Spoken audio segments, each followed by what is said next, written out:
Hello friend, कैसे हैं आप लोग। मैं उम्मीद करता हूं कि आप सभी अच्छे होंगे। तो आज मैं फिर से लेके आ गया हूं एक स्टोरी जिसका नाम है एक अनोखा विवाह पार्ट 1।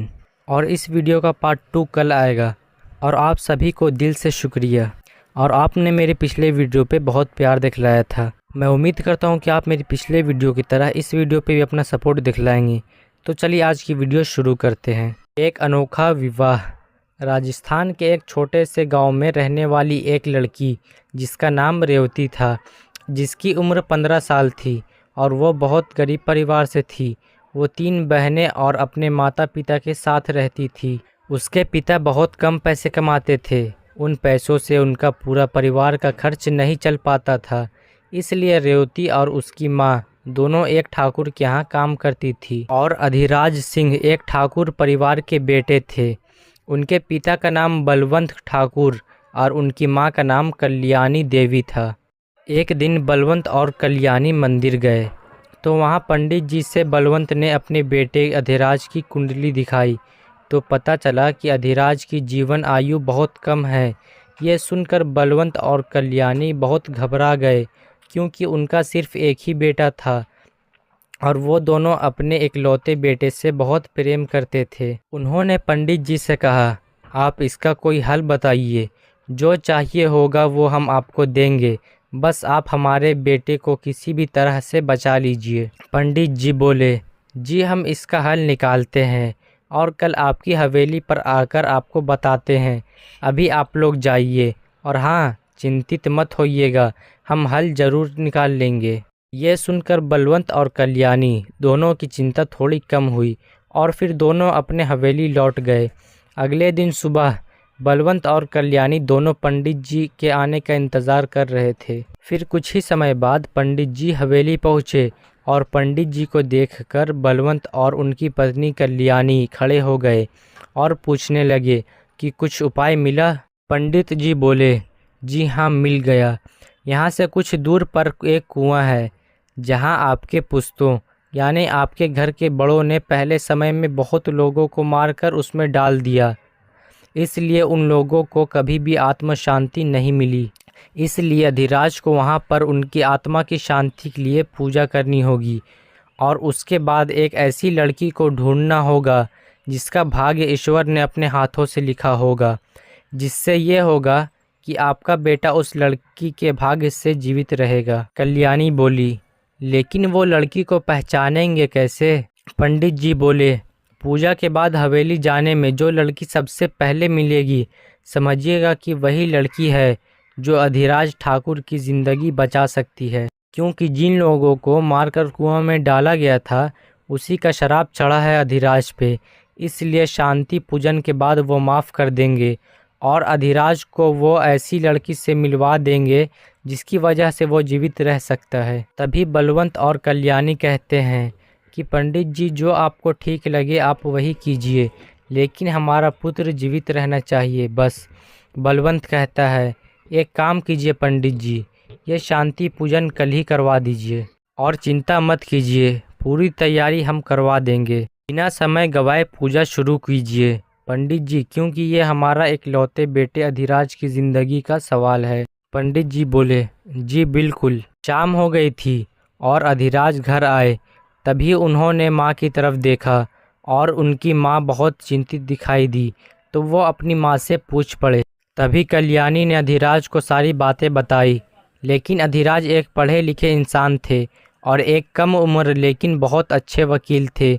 वो अपनी मेहनत और लगन से सिर्फ 24 साल की उम्र में नाम कमाया और कामयाबी हासिल की थी। वो माँ की बातों को अनसुना कर रहे थे और सब अंधविश्वास कहकर उसको भूल जाने को कह रहे थे।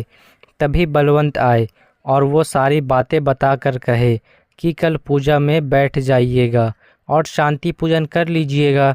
अधिराज चुपचाप अपने पिता की बात सुन लिया और पूजा में बैठने के लिए तैयार हो गया, क्योंकि वो अपने पिता की बात कभी नहीं टालते थे और अपने पिता की बहुत इज्जत करते थे।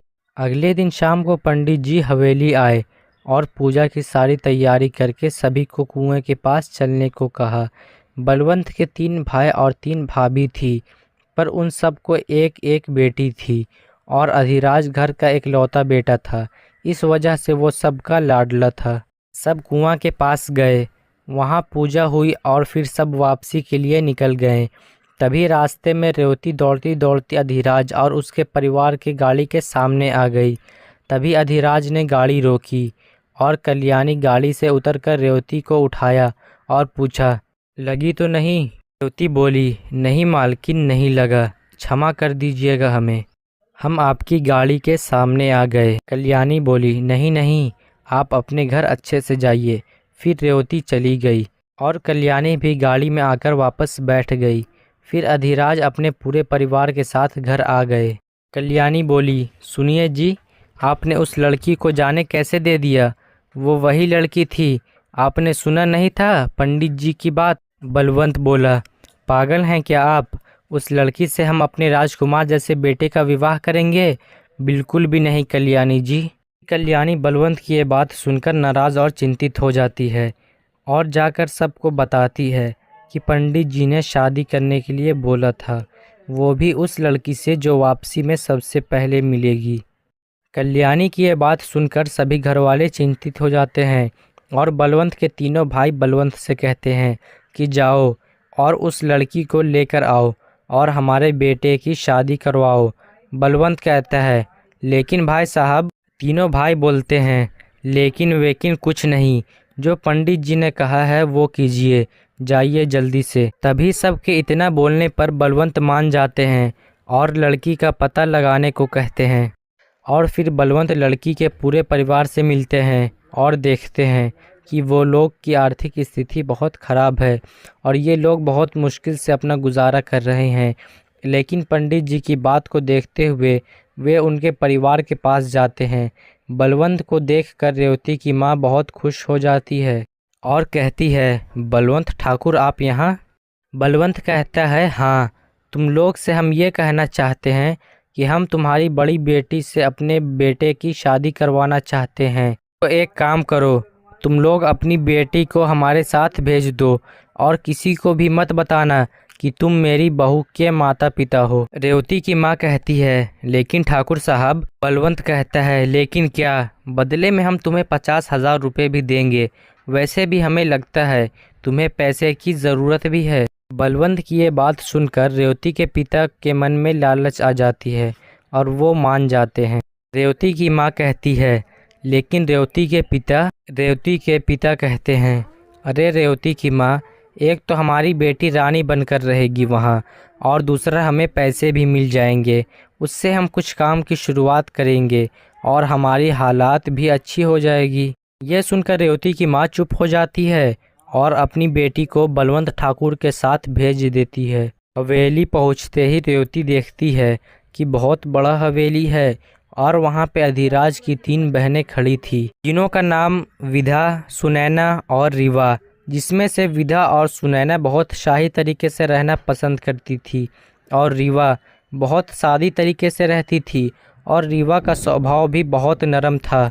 रेवती बहुत प्यारी और बहुत ही ज़्यादा खूबसूरत थी, लेकिन कम उम्र और रहन सहन अलग होने के वजह से वो सबको अच्छी नहीं लगी। लेकिन रीवा फिर भी बहुत प्रेम से उसको अंदर लेके आई और अपने कमरे में ले गई और कहा कि आप यहाँ रह सकती हैं। शाम को अधिराज घर आते हैं और बलवंत और पूरा परिवार शादी के बारे में अधिराज को बताते हैं। अधिराज शादी के लिए तैयार नहीं होते हैं, लेकिन सारे परिवार के कहने पर उन्हें मानना पड़ता है। उसके अगले दिन ही बलवंत और कल्याणी पंडित जी को बुलाकर शादी करवाने को कहते हैं। शाम को ही पंडित जी मंदिर में सारी तैयारी कर देते हैं और पूरे परिवार के साथ बलवंत को वहां बुलाते हैं। फिर बलवंत भी अपने पूरे परिवार के साथ मंदिर पहुंच जाते हैं। आज रेवती बहुत ही खूबसूरत लग रही थी, क्योंकि रेवती को आज रीवा ने शाही कपड़े पहना दिए थे। रेवती को देखकर कल्याणी उसको देखती रह गई और साथ में पूरा परिवार रेवती की खूबसूरती की तारीफ भी कर रहा था। लेकिन अधिराज एक बार भी रेवती का चेहरा नहीं देखे। इन दोनों की शादी हो पाती है या नहीं, ये आपको कल के पार्ट में पता चलेगा। इसका पार्ट 2 कल शाम में आएगा।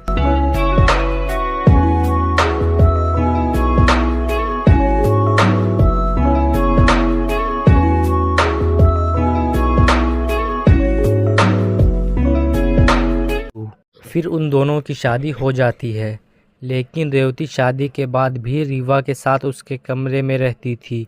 रीवा और रेवती की उम्र एक ही थी। दोनों अच्छी सहेलियां बन गई थी। रेवती को अधिराज अपनी पत्नी के रूप में स्वीकार नहीं किए और पूरा परिवार भी रेवती के साथ नौकरों की तरह बर्ताव करते थे। बस कल्याणी और रीवा थी जो रेवती को प्रेम दिया करती थी। कल्याणी तो रेवती को अपनी बेटी भी कहा करती थी। रेवती हवेली में नौकरानी की तरह काम करती थी, लेकिन कल्याणी उसे मना भी करती थी। कल्याणी बोली, बेटा आपको ये सब काम करने की कोई ज़रूरत नहीं है। आप बहू हैं हमारी, आपको कुछ करने की ज़रूरत नहीं है। यहाँ बहुत से नौकर और नौकरानियाँ हैं। रेवती बोली, जी माँ जी, वो हमें कुछ बुरा नहीं लगता है इसमें। हम पहले भी सारे काम किया करते थे। कल्याणी फिर रेवती के सर पर हाथ रखती है और वहाँ से चली जाती है। तभी सामने से अधिराज आते हैं और अधिराज बोलते हैं, शंभू पानी लाइएगा हमारे लिए। लेकिन शंभू वहाँ नहीं था। इसी वजह से रेवती पानी दे देती है। रेवती बोलती है, पानी। आवाज़ सुनकर अधिराज समझ जाते हैं कि वो रेवती है। अधिराज कहते हैं, शंभू कहाँ गया? रेवती बोलती है, लेकिन अधिराज उसकी बातें सुने बिना ही वहाँ से चले जाते हैं और रेवती का चेहरा नहीं देखते हैं। एक दिन पंडित जी रेवती और अधिराज को मंदिर बुलाते हैं। तभी रेवती और अधिराज मंदिर जाते हैं। तभी रेवती को पता चलता है कि क्यों अधिराज से रेवती की शादी हुई और अधिराज के साथ रेवती का रहना कितना ज़रूरी था। मंदिर से आते वक्त अधिराज कहते हैं, रेवती। रेवती घबराहट भरी आवाज़ में कहती है, जी। अधिराज कहते हैं, हम पहले पढ़ने बाहर गए थे, तभी से हम एक लड़की से प्रेम करते हैं और हम उनसे शादी भी करना चाहते थे। वो लड़की यहाँ बगल के शहर के ठाकुर घराने से है। उनका नाम शिवन्या सिंह राजपूत है और आपसे शादी हमारे घर वालों ने अंधविश्वास में आकर करवा दिया है। हम उनसे शादी तो नहीं कर सकते, पर उन्हें धोखा देकर आपसे प्रेम भी हम कभी नहीं कर पाएंगे। रेवती कहती है, जी आप उनसे शादी कर लीजिए, लेकिन हम भी यहीं रहेंगे क्योंकि हम भी वापस नहीं जा सकते। और यकीन मानिए, हमें आपकी शादी से कोई आपत्ति नहीं होगी और हमारी वजह से आपको और आपकी पत्नी को कोई कष्ट भी नहीं होगा। अधिराज बोले, लेकिन? रेवती बोली, बिल्कुल बेफिक्र होकर शादी कीजिए, कोई दिक्कत नहीं होगी आपको हमारी तरफ से। अधिराज बोले, आपको बदले में क्या चाहिए? रेवती ने कहा, कुछ नहीं, बस हमें अपनी पढ़ाई पूरी करनी है, क्योंकि हम बस 7वीं कक्षा तक पढ़ाई की है। वो भी ज़बरदस्ती चले जाते थे सरकारी विद्यालय। लेकिन पिछले 1 साल से हम काम किया करते थे अपने पिता की मदद करने के लिए। अधिराज कहते हैं, ठीक है। अधिराज घर जाकर शिवन्या के बारे में पूरे परिवार को बताते हैं। यह सुनकर कल्याणी नाराज़ हो जाती है, लेकिन पूरा परिवार अधिराज की ये बात सुनकर खुश हो जाता है। कल्याणी बोली, लेकिन रेवती का क्या? अधिराज बोले, वैसे तो आप लोग ने उनके साथ गलत किया है, लेकिन उन्हें कोई आपत्ति नहीं है हमारी और शिवन्या की शादी से। उन्हें उसके बदले में कुछ भी नहीं चाहिए, लेकिन हम चाहते हैं कि विधा, सुनैना और रीवा के साथ रेवती भी अपनी आगे की पढ़ाई पूरी करेगी। फिर कल्याणी रेवती के पास जाती है और कहती है, बेटा आपने ये क्या किया? आपने इजाज़त दे दी अधिराज को दूसरी शादी करने की, लेकिन इसमें भी आपकी गलती नहीं है। आपकी उम्र ही बहुत छोटी है, इसलिए अपनी खुशी किसी और के हाथ दे दी आपने, वो भी इतनी आसानी से। ये कहकर कल्याणी वहाँ से चली जाती है। कुछ दिनों बाद ही अधिराज और शिवन्या की शादी हो जाती है। शिवन्या आती है और रेवती से मिलती है। रेवती की खूबसूरती को देखकर शिवन्या को अच्छा नहीं लगता है। शिवन्या भी एक ठाकुर परिवार की लड़की थी, इसलिए सारे घर वाले शिवन्या को बहुत प्रेम देते थे। लेकिन कल्याणी को रेवती ही पसंद थी, क्योंकि रेवती बहुत साफ दिल की साधारण सी लड़की थी। शिवन्या सारा वक्त अधिराज के पास ही दिखाई देती थी। शिवन्या और कुछ नहीं करती थी, क्योंकि शिवन्या को कुछ काम करना नहीं आता था और रेवती सारा काम किया करती थी और अब तो साथ में पढ़ाई भी किया करती थी। और शिवन्या से रेवती उम्र में बहुत छोटी थी, इसलिए रेवती को बहुत तारीफ मिलती थी। शिवन्या को ये सारी बातें बिल्कुल अच्छी नहीं लगती थी। अधिराज और रेवती और शिवन्या की शादी के 3 साल बीत गए थे। अब रेवती 18 वर्ष की हो गई थी और पहले से ज़्यादा खूबसूरत भी हो गई थी। उसके खूबसूरती के चर्चे पूरे शहर में मशहूर हो गए थे। कोई नहीं जानता था कि रेवती के माता पिता कौन हैं और कहाँ हैं। अब रेवती 10th क्लास की परीक्षा देकर पहले स्थान से पास हुई थी। कल्याणी और रीवा बहुत खुश थीं। रीवा तो वैसे भी पढ़ने में बहुत अच्छी थी, इसी कारण उसका अंक रेवती से अधिक था। लेकिन विधा और सुनैना के अंक अच्छे नहीं आए थे। दोनों रीवा से तो नहीं, लेकिन रेवती से बहुत जलन करती थीं और रेवती से बात भी नहीं करती थी। यही सब देखकर एक दिन शिवन्या कहती है, अधिराज सुनिए, क्यों ना हम रेवती को शहर भेज दे आगे की पढ़ाई के लिए। उन्हें कामयाबी मिलेगी, क्योंकि आपने तो देखा ही है कि उनके अंक कितने अच्छे आए हैं। अधिराज कहते हैं, लेकिन वो अकेले कैसे रहेगी। शिवन्या कहती है, हम सारा इंतज़ाम करवा देंगे, उन्हें कोई दिक्कत नहीं होगी। और रीवा भी साथ में पढ़ना चाहती है तो हम उन्हें भी भेज देंगे। अधिराज कहते हैं, ठीक है, लेकिन हमें पूरे परिवार से बात करनी होगी। फिर अधिराज पूरी बात परिवार के सामने शिवन्या की कही हुई बात रखते हैं और रीवा और रेवती की पढ़ाई के लिए बोलते हैं। पूरा परिवार अधिराज की बात से सहमत होता है। कल्याणी भी रेवती की पढ़ाई का सोचकर हाँ कहती है। रीवा बहुत खुश थी क्योंकि वो यही चाहती थी, लेकिन रेवती बहुत दुखी थी। उन्हें ये सुनकर बिल्कुल अच्छा नहीं लगा और वो सोचने लगी कि उन्हें ये बात से खुशी क्यों नहीं मिल रही, जबकि वो खुद आगे पढ़ना चाहती हैं। फिर रेवती को समझ आया कि वो अधिराज को पसंद करने लगी हैं, क्योंकि अधिराज का सारा काम पिछले 3 साल से रेवती ही किया करती थी। रेवती अधिराज को पसंद करने लगी है, ये सोचकर रेवती बहुत खुश हो जाती है, लेकिन फिर अचानक से उसकी चेहरे की मुस्कान गायब हो जाती है, क्योंकि फिर रेवती के दिमाग में ये आता है कि अधिराज ने आज तक उसका चेहरा भी नहीं देखा है। वो तो रेवती से प्यार भी करेगा या नहीं, ये सोचना रेवती के लिए बेवकूफ़ी है। और वो तो शिवन्या से प्रेम करते हैं। ये सब सोचकर वो ये फैसला करती है कि वो शहर जाकर अपनी आगे की पढ़ाई पूरी करेगी। 2 दिन बाद सुबह सुबह रीवा और रेवती शहर जाने के लिए तैयार हो जाती हैं। फिर सबसे अलविदा लेकर दोनों बाहर आती हैं, जहां अधिराज खड़े होते हैं और दोनों को रेलवे स्टेशन छोड़ने जाने वाले होते हैं। रीवा गाड़ी में बैठ जाती है और रेवती बैठने लगती है। तभी रेवती का पैर फिसल जाता है और रेवती गिरने लगती है, लेकिन रेवती को गिरने से अधिराज बचा लेते हैं। उसी बीच अधिराज पहली बार रेवती का चेहरा देखते हैं और देखते रह जाते हैं और दोनों एक दूसरे को देखने लगते हैं और दोनों एक दूसरे में खो से जाते हैं। फिर पीछे से शिवन्या आती है और ये देखकर गुस्सा हो जाती है, लेकिन विनम्र आवाज़ से कहती है, अधिराज जाइए, वरना दोनों को देर हो जाएगी। फिर दोनों का ध्यान टूटता है और दोनों एक दूसरे से दूर होते हैं। उसके बाद फिर रेवती और अधिराज भी गाड़ी में बैठ जाते हैं और स्टेशन की ओर निकल जाते हैं। और स्टेशन पहुंचने के बाद अधिराज ट्रेन तक सारा सामान पहुंचवाते हैं और दोनों को ट्रेन में बिठाकर दोनों से अलविदा लेकर वहां से चले आते हैं। वापस आते वक्त अधिराज सिर्फ और सिर्फ रेवती की खूबसूरती के बारे में ही सोच रहे थे। वो आज तक इतनी प्यारी और खूबसूरत लड़की को नहीं देखे थे, लेकिन रेवती अब उनसे बहुत दूर जा रही थी। रेवती का कॉलेज कोलकाता शहर में था, मतलब कि अधिराज से बहुत दूर। हवेली आकर अधिराज कहते हैं, रेवती पानी पिलाइए। शंभू, जी भाई जी, पानी। भाई जी तो भूल गए रेवती तो। अधिराज कहते हैं, हाँ हाँ ठीक है। हर वक्त अधिराज को रेवती की ज़रूरत महसूस होने लगी, क्योंकि रेवती अधिराज को कहने का मौका नहीं देती थी और उसकी ज़रूरत का सामान पहले से ही लेकर हाजिर रहती थी। लेकिन शिवन्या को कुछ फ़र्क नहीं पड़ता था और वो खुद में ही बहुत बिजी रहती थी।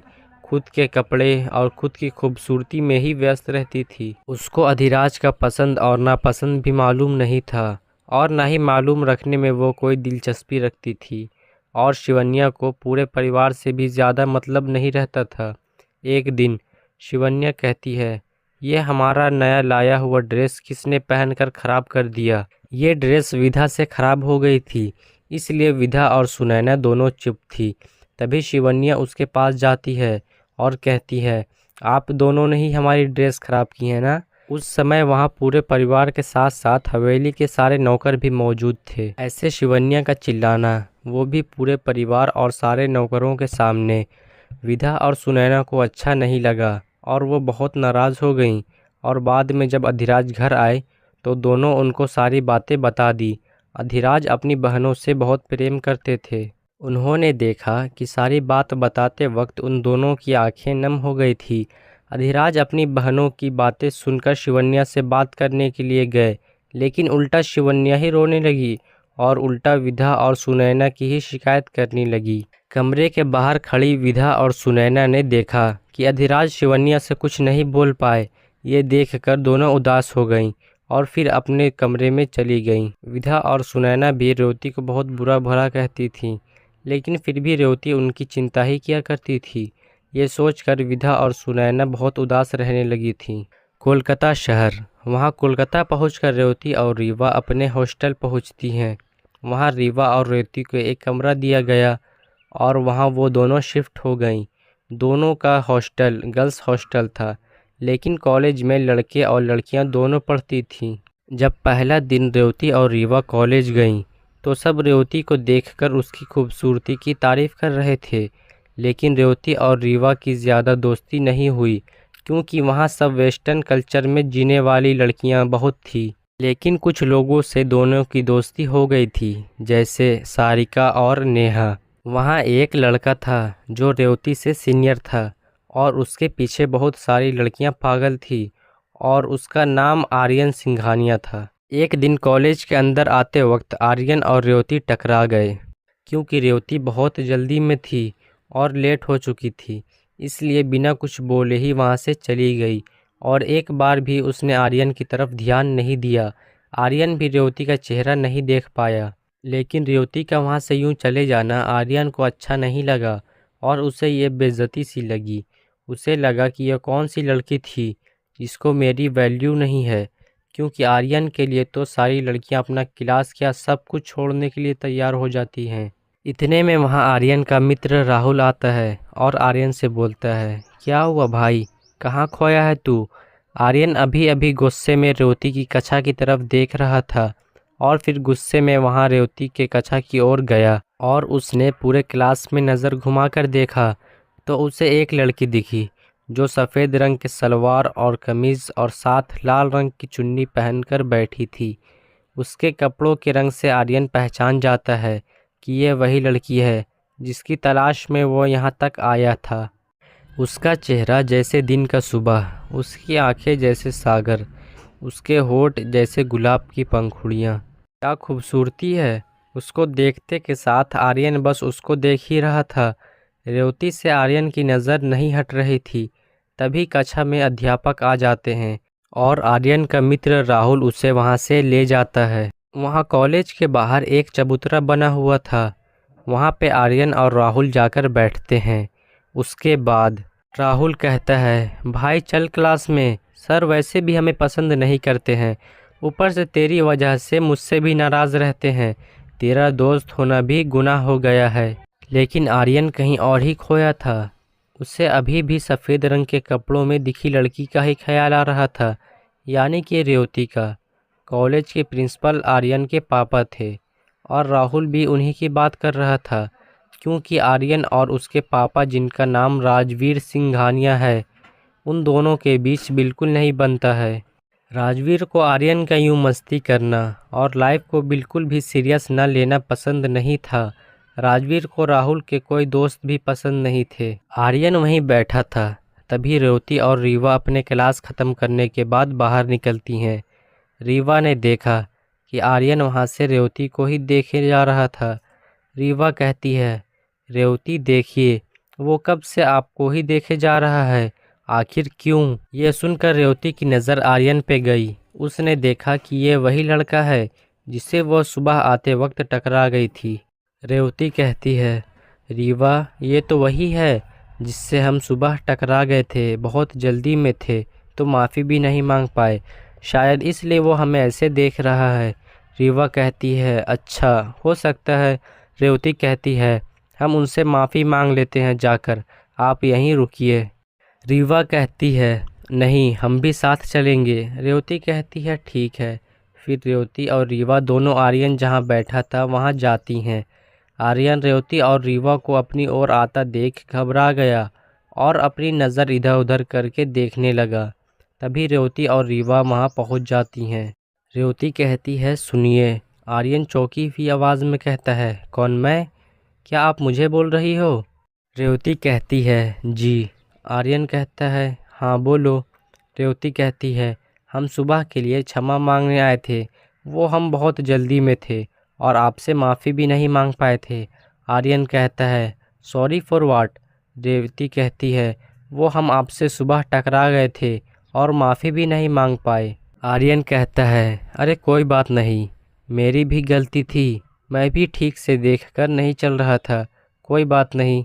ये सुनकर राहुल आर्यन को देखता रह गया और साथ में खड़े आर्यन के दूसरे मित्र भी चौंक गए, क्योंकि आर्यन की गलती होने के बाद भी वो अपनी गलती नहीं मानता था, लेकिन आज उसकी गलती नहीं होने के बाद भी वो माफ़ी मांगे जा रहा था। माफ़ी मांगने के बाद फिर रेवती वहाँ से जाने लगती है। तभी आर्यन कहता है आपका नाम क्या है?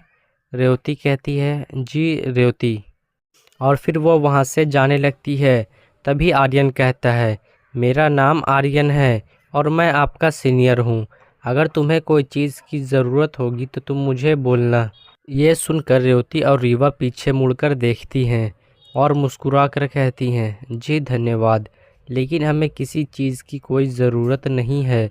ये कहकर वो वहाँ से चली गईं। तभी राहुल कहता है क्या भाई, हो क्या गया है तुझे? तू ही है ना या कोई और है? आर्यन मुस्कुराकर वहाँ से जाने लगता है। तभी उसके पीछे खड़ी होकर सुन रही उसकी दोस्त, जिसका नाम रूही था, वो पीछे से बोलती है हाँ बिल्कुल खुश हो लो तुम दोनों, लेकिन उसके मांग में सजे सिंदूर नहीं देखे हो शायद।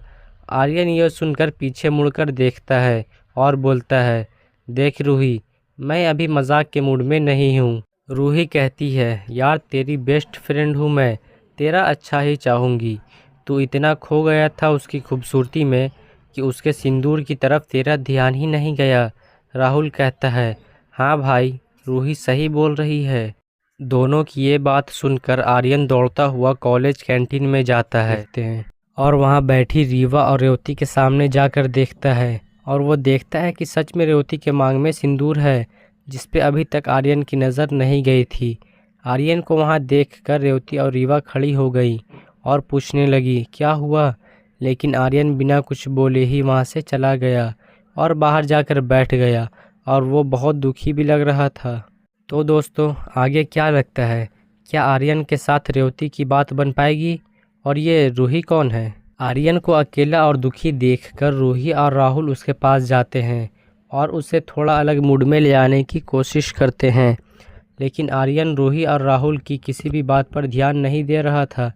जब आर्यन राहुल और रूही की कोई बात का जवाब नहीं दिया तो वो दोनों भी थक कर बैठ गए। कुछ समय बाद आर्यन खड़ा हो गया और राहुल को बोला जा गाड़ी निकाल, घर जाना है। और रूही चल तुझे भी घर छोड़ देता हूँ। यह सुनकर राहुल दौड़कर गाड़ी निकालने चला जाता है और आर्यन रूही के साथ घर के लिए कॉलेज से निकल जाता है। अगले दिन सुबह आर्यन और राहुल कॉलेज के ग्राउंड में बैठे थे। तभी उन्हें कुछ लड़कों की हंसने की आवाज़ आई। तभी आर्यन कहता है राहुल ये आवाज़ कौन कर रहा है यार, जाकर देख, मेरा सर दर्द हो रहा है ऐसे ही। राहुल कहता है हाँ भाई रुक। फिर राहुल देखने जाता है और फिर आर्यन के पास दौड़ता हुआ आता है और बोलता है यार वो। ये सुनकर आर्यन थोड़ा घबरा जाता है और पूछता है क्या हुआ। राहुल कहता है वो मनु और रॉकी दोनों रीवा और रेवती को परेशान कर रहे हैं, साथ में और भी लड़कियां हैं भाई। ये सुनकर आर्यन आराम से बैठा रहता है और कुछ नहीं बोलता है। तभी राहुल कहता है भाई ये गलत है, तुम्हें उसकी मदद करनी चाहिए।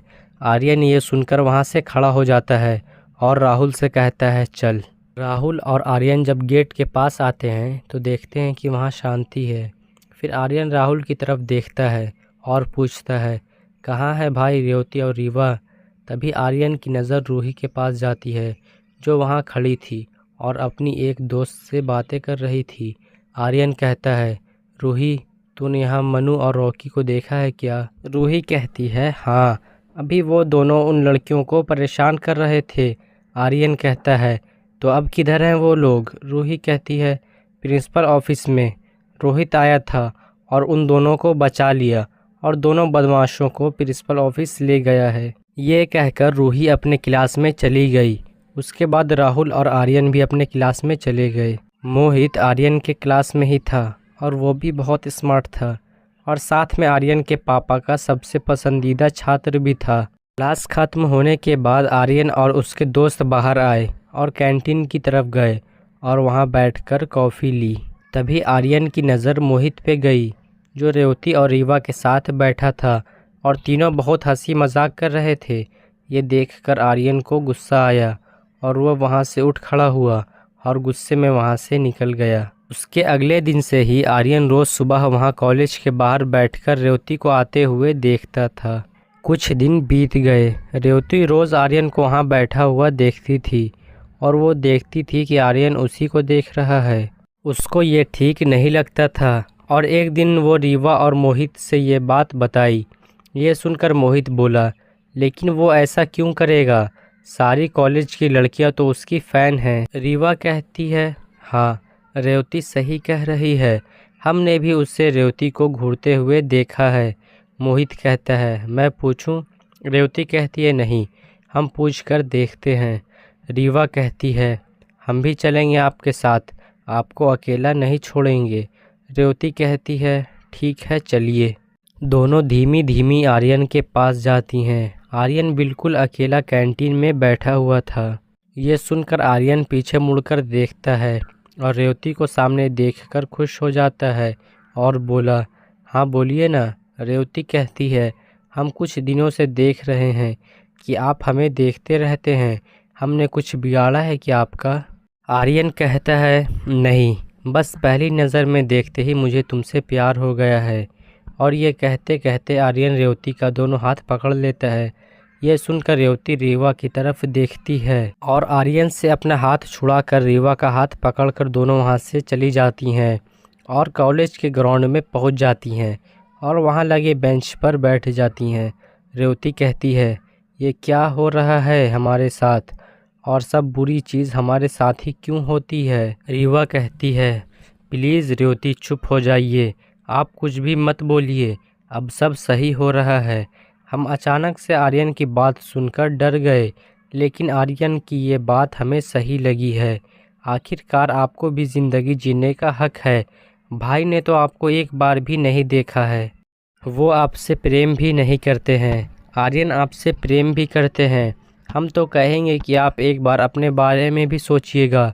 दोनों बात ही कर रहे थे कि एक लड़का आता है और बोलता है, रीवा रेवती, आर्यन और मोहित की लड़ाई हो रही है। ये सुनकर भाग कर जाती हैं और देखती हैं कि दोनों भयानक तरीके से मार फाड़ किए हुए हैं। रेवती और रीवा जाकर दोनों की लड़ाई छुड़वाती है। रीवा कहती है, मोहित ये सब क्या है? मोहित कहता है, वो मैंने इससे पूछा कि ये रेवती को क्यों देखता है, तो ये लड़ाई करने लगा और बोल रहा था कि तू रेवती को मुझसे दूर ले जाएगा। मुझे तो पागल लगता है ये लड़का। रीवा कहती है, हाँ, पागल ही है ये, वो भी रेवती के प्यार में। मोहित कहता है, क्या? रीवा कहती है, जी। मोहित कहता है, फिर भाई तू मुझे क्यों मार रहा था? उसके पति को मारना। आर्यन कहता है, तू रेवती के आजू बाजू घूमते रहते हो तो तुझे ही पड़ेगी ना। मोहित कहता है, हाँ, क्योंकि मैं रीवा से प्यार करता हूँ और इसलिए मैं रेवती के साथ नहीं, रीवा के साथ रहता हूँ। ये सुनकर आर्यन अपना सर नीचे करके मोहित से कहता है, सॉरी भाई।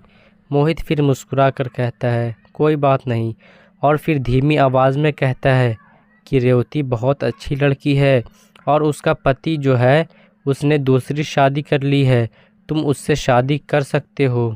मोहित की सारी बातें सुनकर आर्यन खुश हो जाता है और रेवती के पास जाता है और बोलता है कि तुम्हें अगर सोचने का वक्त चाहिए तो ले लो, मैं इंतज़ार करूँगा। रीवा और विधा और सुरैना छोटी थी, इसलिए उन्हें अधिराज और रेवती की शादी श्राप की वजह से हुई है, ये नहीं बताया गया था।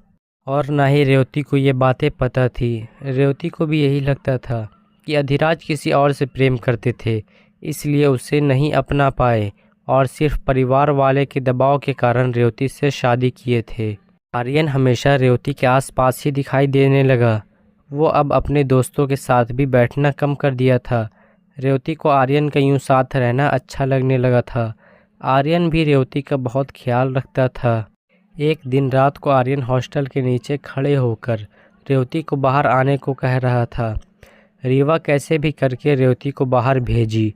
बाहर आकर रेवती आर्यन से पूछी, क्या हुआ, इतनी रात को आप यहाँ? फिर आर्यन रेवती की आंखों में देखकर बोलता है, तुम्हें देखने को दिल चाह रहा था, इसलिए आ गया। रेवती को उसकी ये सारी बातें बहुत अच्छी लग रही थी। दोनों काफ़ी वक्त साथ में गुजारते हैं।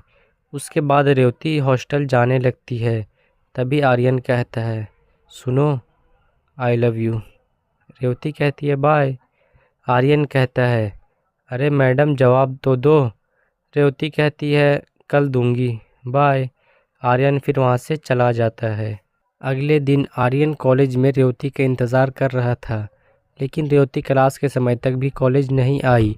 कुछ समय बाद आर्यन को रीवा का फ़ोन आया। आर्यन कहता है, हेलो। रीवा कहती है, रेवती हॉस्टल वापस नहीं आई है, कहाँ है वो? आर्यन डर जाता है और बोलता है, क्या? लेकिन कल तो रात के कुछ 12 बजे तक ही रेवती वापस चली गई थी, लेकिन वो हॉस्टल नहीं गई तो गई कहाँ? रीवा कहती है, पता नहीं, क्या करें? आर्यन कहता है, मैं आता हूँ, तुम मुझे हॉस्टल के पास वाले रेस्टोरेंट में मिलो और मोहित को भी बुला लेना, मैं राहुल के साथ आता। सब एक साथ स्टेशन पहुँच गए। आर्यन बहुत परेशान लग रहा था। राहुल उसे बार बार शांत रहने को बोल रहा था। जब रीवा और मोहित वहाँ पहुँचे तो आर्यन रीवा से पूछने लगा, रेवती कब से गायब है? रीवा वापस बात को दोहराते हुए बोली, जब से वो तुमसे मिलने गई थी तब से वो वापस नहीं आई है। आर्यन कहता है, हम सबको जल्दी ही रेवती को ढूंढना पड़ेगा। रीवा कहती है, हाँ, लेकिन कैसे? आर्यन कहता है, एक काम करते हैं, हमें सबसे पहले हॉस्टल की गेट के पास लगी सीसीटीवी का फुटेज देखना होगा। उसके लिए हमें हॉस्टल की कुछ लड़कियों की मदद चाहिए। रीवा कहती है, ठीक है, मेरी 2 दोस्त हैं, सारिका और नेहा। उसके बाद कल होते ही आर्यन अपने दोस्तों के साथ हॉस्टल गया। वहाँ रीवा और उसके फ्रेंड वहाँ के वॉचमैन को अपनी बातों से उलझा कर रखी थी। उसी बीच आर्यन लड़की के कपड़े पहनकर हॉस्टल के अंदर चला गया और मेन रूम में जाकर सीसीटीवी की फुटेज देखने लगा और फुटेज देखकर वो अचंभित रह गया। उसने देखा कि हॉस्टल के बाहर रेवती उतनी रात को एक लड़की से बात कर रही है और वो लड़की बात करते करते रेवती के सर पे मार दी और रेवती को बेहोश करके अपने साथ स्कूटी पे ले गई। लड़की का चेहरा नहीं दिख रहा था, लेकिन स्कूटी का नंबर दिख गया था। फिर आर्यन हॉस्टल के बाहर आया और सोचने लगा कि अब क्या करे, क्योंकि पुलिस से मदद नहीं ले सकते। अगर पुलिस से मदद लेंगे तो बात परिवार तक चली जाएगी। वहाँ से आर्यन राहुल के साथ घर जाने के लिए निकलता है तो रास्ते में वो नंबर वाली स्कूटी उसे दिखती है और आर्यन राहुल को उसके पीछे चलने को बोलता है। जब वो स्कूटी रुकी उसके बाद आर्यन गया और उस पर बैठी लड़की से सवाल करने लगा और मारने की धमकी भी देने लगा। तभी वो लड़की बोली, ये स्कूटी तो अभी मैंने वापस ली है, क्योंकि ये स्कूटी मैंने अपनी फ्रेंड के पास दी थी। आर्यन कहता है, कौन है वो? स्कूटी वाली लड़की ने जो नाम बताया उसे सुनकर आर्यन और राहुल एक दूसरे का चेहरा देखने लगे और बहुत शौक थे, क्योंकि उसने रूही नाम बताया था। आर्यन और राहुल फटाक से रूही के घर पहुँचे तो वो वहाँ नहीं थी। फिर आर्यन उसको फ़ोन किया तो उसने फ़ोन उठाया। आर्यन कहता है, Ruhi, can we meet? Ruhi कहती है, हाँ बिल्कुल, लेकिन क्या हुआ? आर्यन कहता है, वो मिलकर बताऊंगा। रूही कहती है, ठीक है, राहुल भी आएगा क्या? आर्यन कहता है, हाँ।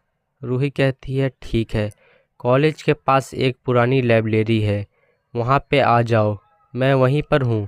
आर्यन कहता है, आता हूँ। ये कहकर आर्यन रूही के पास गया और उसने रूही से पूछा, रूही, रेवती कहाँ है? रूही कहती है, मुझे क्या पता कि वो कहाँ है, और ये पूछने तुम यहाँ आए हो? राहुल कहता है, बस करो ये नाटक और बताओ रेवती कहाँ है, और क्या तुम पागल हो गई हो? क्या कर रही हो ये सब? रूही कहती है, क्या कर रही हूँ मैं? पिछले बहुत साल से इस आर्यन का इंतज़ार किया है मैंने, और ये बचपन का प्यार है मेरा। फिर रूही आर्यन के पास गई और उससे पूछने लगी कि क्या है उसमें जिसके पीछे तुम पागल हो चुके हो? मैं तुमसे प्यार करती हूँ और ये तुमको दिखाई नहीं देता है क्या? राहुल कहता है, यार सुन रूही, किसी का प्यार ज़बरदस्ती तुम नहीं छीन सकती, और अगर रेवती नहीं होती तो भी क्या गारंटी है कि आर्यन तुम्हारा हो जाता? रूही कहती है, बस तुम लोग यहाँ से जाओ वरना ठीक नहीं होगा। आर्यन कहता है, मेरे लिए तुम सबसे अच्छी दोस्त हो और हमेशा रहोगी, बस उसे जाने दो। लेकिन रूही पे आर्यन और राहुल की कोई बात का असर नहीं दिख रहा था। उससे बात करते करते आर्यन और राहुल दोनों चालाकी से लाइब्रेरी के अंदर चले जाते हैं और वहां जाकर देखते हैं कि रेवती बेहोश एक कोने में पड़ी हुई है। जब आर्यन रेवती के पास जाने लगता है तो रूही अंदर आ जाती है और राहुल पे चाकू लगाकर कहती है, उसको मत छूना तुम, नहीं तो मैं राहुल को चाकू मार दूंगी। ये सुनकर आर्यन रुक जाता है। इतने में ही राहुल रूही का हाथ पकड़कर पीछे की ओर मोड़ देता है और कहता है कि आज 4 साल की दोस्ती भी भूल गई तुम? मैं सोच भी नहीं सकता था कि मेरी रूही मुझ पर चाकू भी लगा सकती है। ये कहते वक्त राहुल की आंखों में आंसू आ गए थे। फिर राहुल आर्यन को बोलता है कि जा रेवती को उठा वहाँ से और चल उसको लेकर। आर्यन के भी आंखों में आंसू आ गए थे। फिर आर्यन रेवती को उठाने लगा, लेकिन रेवती को आर्यन की आवाज़ सुनाई नहीं दे रही थी। आर्यन ने देखा कि रेवती के होठों के नीचे से खून निकल रहा है, तो उसने राहुल को बोला कि रूही ने रेवती को मारा भी है। ये सुनकर राहुल बोलता है कि अब हम रूही से उम्मीद ही क्या कर सकते हैं। रीवा को मैंने मैसेज कर दिया है, वो पुलिस को लेकर आती ही होगी। ये सुनकर रूही डर जाती है और आर्यन और राहुल से माफ़ी मांगने लगती है। आर्यन रेवती के मुंह पर पानी डालता है उसे होश में लाने के लिए, और आर्यन के बहुत कोशिश करने पर रेवती को होश आ जाता है और आर्यन के गले लग जाती है। रेवती बहुत डरी हुई दिखाई दे रही होती है, क्योंकि आज तक रेवती के साथ ऐसा कोई हादसा नहीं हुआ था। आर्यन और राहुल उसे शांत करवाने में लग जाते हैं। तभी रीवा और मोहित पुलिस के साथ वहां पहुंच जाते हैं। पुलिस को देखकर रूही रोने लगती है और सबसे माफ़ी मांगने लगती है। उसे देखकर राहुल और आर्यन को भी रोना आ जाता है, क्योंकि वो तीनों बचपन के दोस्त थे। और आर्यन रेवती के सामने अपना सर नीचे करके बैठ जाता है और बोलता है कि जो सज़ा देनी है मुझे दो, लेकिन इसे माफ़ कर दो। राहुल कहता है, ये भी हम दोनों से प्यार करती है, इसलिए हम दोनों को मिलाने वाली सज़ा भी इसके लिए सज़ा ही होगी। ये सब देखकर रूही रेवती के पैरों के सामने बैठकर माफ़ी मांगने लगती है और बोलती है कि नहीं, मैंने गलती की है तो सारी सज़ा मुझे ही मिलनी चाहिए, इन दोनों को नहीं। ये सब देखकर रेवती कहती है कि आप तीनों की दोस्ती को सलाम है। एक गलती करता है, दूसरी गलती का एहसास भी करवाता है, और फिर उस गलती को तीनों मिलकर सुधारते भी हैं। मैं रूही को माफ़ करती हूँ और मुझे कोई केस भी नहीं करनी है। सॉरी इंस्पेक्टर साहब, लेकिन इसे मैं एक मौका और देना चाहती हूँ। रूही को बहुत अफसोस होने लगता है और वो रेवती से बार बार माफ़ी मांगने लगती है, और फिर आर्यन और राहुल को बोलती है कि मैं अपनी दोस्ती नहीं खोना चाहती हूँ, मुझे भी तुम दोनों माफ़ कर दो। ये सुनकर दोनों उसे गले लगा लेते हैं और माफ़ कर देते हैं। तभी राहुल कहता है, चल रूही, अब इन दोनों तोते मैने को अकेला छोड़ देते हैं। राहुल की ये बात सुनकर सब वहाँ आर्यन और रेवती को अकेला छोड़कर चले जाते हैं। फिर आर्यन रेवती के करीब आता है और रेवती उसे देखकर मुस्कुराती है। तभी रीवा वापस आती है और बोलती है कि रेवती। रेवती उसकी तरफ देखती है और वो देखती है कि रीवा बहुत घबराई हुई है। वो दौड़कर रीवा के पास आती है और पूछती है, क्या हुआ रीवा? रीवा फिर बोलती है कि भाई साहब का एक्सीडेंट हो गया है और हमें यहाँ से जाना होगा। यह सुनकर रेवती एक बार आर्यन की तरफ देखती है और फिर उदास मन से रीवा को बोलती है, चलो हमें आज ही यहाँ से निकलना होगा। ये बोलकर रेवती वहाँ से रीवा का हाथ पकड़कर जाने लगती है। तभी पीछे से आर्यन रेवती का हाथ पकड़ लेता है और अपने सर को हिलाकर नहीं जाने का इशारा करता है। फिर रेवती उसे पीछे मुड़कर प्यार से देखा नहीं। फिर बिना कुछ बोले ही रेवती अपना हाथ आर्यन के हाथ से छुड़ाकर वहाँ से चली जाती है। वहाँ से निकलकर रेवती कल्याणी को फ़ोन करती है और पूछती है, माँ अधिराज कैसे हैं और ये सब कब और कैसे हुआ। कल्याणी कहती है, बेटा वो अधिराज काम से जा रहे थे और उनके साथ ये हादसा हो गया। शिवन्या भी साथ में थी, उन्हें भी चोट आई है। हमने कहा था अधिराज से कि आपको दूर ना भेजे, लेकिन हमारी कोई सुनता ही नहीं है। कहीं पंडित जी की बात सच ना हो जाए। कल्याणी की मुंह से ये बात सुनकर रेवती ने पूछा, माँ पंडित जी ने क्या कहा था। तब कल्याणी ने सारी बात बताई और वहाँ खड़ी रीवा भी कल्याणी की बातें सुन रही थी। जब कल्याणी की बात खत्म हुई तो रेवती की आंखों में आंसू आ गए थे और उसने पूछा कि बस यही कारण है जो हमारे माता पिता से हमको खरीद कर लाए। कल्याणी कहती है, बेटा ये मत बोलिए, मेरा ईश्वर जानते होंगे कि मैंने आपको अपनी बेटी से बढ़कर माना है। रेवती ये सुनकर कहती है कि चलिए, ईश्वर ने एक माँ तो दी है हमें, नहीं तो एक माता पिता ने तो हमें पैसे के लिए छोड़ दिया। ये कहकर रेवती रोने लगती है और रीवा उसे चुप कराती है। कल्याणी भी भावुक होकर फ़ोन काट देती है। यहाँ से रेवती और रीवा दोनों राजस्थान पहुंचकर सीधा हॉस्पिटल पहुंचती हैं और रीवा अधिराज के कमरे में जाती है। वहाँ अधिराज और शिवन्या दोनों बेहोश हुए थे। रेवती अधिराज के पास जाकर बैठती है और उनका हाथ पकड़कर रोने लगती है। तभी वो देखती है कि अधिराज का हाथ हिलता है और वो डॉक्टर को बुलाती है। डॉक्टर आते हैं और चेक करते हैं, फिर बाहर आकर बताते हैं कि अधिराज की तबीयत में सुधार है, लेकिन शिवन्या अभी भी उसी हालत में है। फिर कल्याणी रेवती के पास आती है और उसके सर पर हाथ फेरते हुए कहती है कि अब हमें पता है अधिराज को कुछ नहीं होगा। और फिर मुस्कुराते हुए कहती है कि चलिए सब घर, 4 दिन से आप लोग आराम नहीं किए हैं, अब चलकर आराम कीजिए। अब अधिराज को कुछ नहीं होगा क्योंकि रेवती यहाँ पर रहेगी। रेवती भी कहती है, हाँ आप लोग जाइए, हम हैं यहाँ पर। रेवती के बार बार बोलने पर सब रेवती की बात सुन लेते हैं और घर चले जाते हैं। हॉस्पिटल में रेवती और उसके साथ जिद करके रीवा भी रुक जाती है। तभी रेवती पानी लाने के लिए जा रही होती है तो उसे सामने वाले रूम से ज़ोर से खींचकर अंदर ले लेता है। रेवती घबरा जाती है और चिल्लाने की कोशिश करती है तो उसके मुंह पर हाथ रखकर उसका मुंह बंद कर दिया जाता है। और फिर रेवती देखती है कि वो तो आर्यन है। आर्यन को देखकर वो बिल्कुल शांत हो जाती है और पूछती है, आप यहाँ? आर्यन कहता है, हाँ तुमसे मिलने आया हूँ। रेवती कहती है, लेकिन क्यों? आर्यन कहता है, मैं कोई खिलौना नहीं हूँ जिसको तुम यूं ही छोड़ दोगी। एक बार भी तुमने मेरे बारे में नहीं सोचा। मुझसे तुम्हें थोड़ा सा भी प्यार नहीं हुआ था क्या रेवती? यह सुनकर रेवती के आंखों से आंसू गिरने लगते हैं और वो आर्यन के गले लग गई और बोली कि आप मेरे लिए खिलौना हो ही नहीं सकते। आप क्या हैं हमारे लिए? ये बताने बैठे तो समय, ज़िंदगी और लफ्ज़ कम पड़ जाएंगे।